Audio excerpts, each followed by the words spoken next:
পরিবার একটু উন্নত জীবন যাপন করবে। তো আমি দেখছি যে আমরা সেই দিক থেকে অনেকটা পিছিয়ে। আমার চাচার যে মৃত্যুবার্ষিকী, জন্মবার্ষিকী এটাও সরকারিভাবে পালন করা হয় না। তো এটা আমাদের জন্য একটা দুঃখজনক যে একজন আমার গ্রামের একটা কৃষক ছেলে, তার মনে যে স্বপ্ন ছিল যে আমি দেশের জন্য কাজ করব, দেশের ভাগ্য উন্নয়নে কাজ করব, তো সেখানে তিনি জীবনটাই দিয়ে দিলেন, কিন্তু সরকার তাকে আমার মনে করব যে এটা মনে রাখেনি।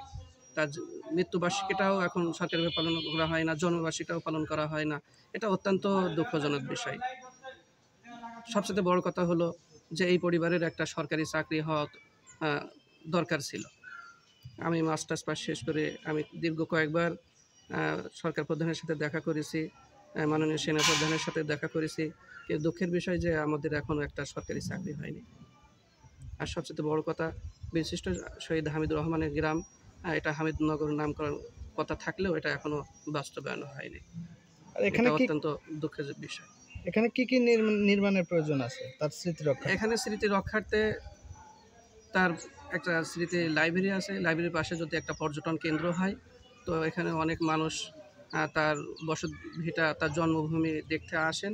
তো অনেকেই হতাশা হয়ে যান যে একজন বীর শ্রেষ্ঠ, জাতির শ্রেষ্ঠ সন্তান, অথচ তার স্মৃতি রক্ষার্থে আসলে কোনো কিছু এখনও নির্মাণ করা হয়নি।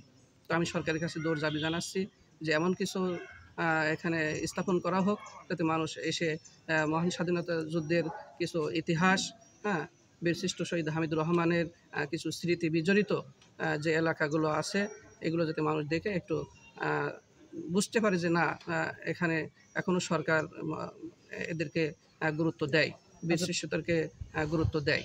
পেয়েছেন কি কি এখন পর্যন্ত? এখন বর্তমান একটা বাড়ির কাজ চলছে, এটা বসবাসের জন্য বীরশ্রেষ্ঠ শহীদ হামিদুর রহমান স্মৃতি ভবনের কাজ চলমান। আমরা এখন এটা বসবাসের উপযোগী হয়নি, এখনও আমরা, সরকার আমাদের এখনও হস্তান্তর করেনি।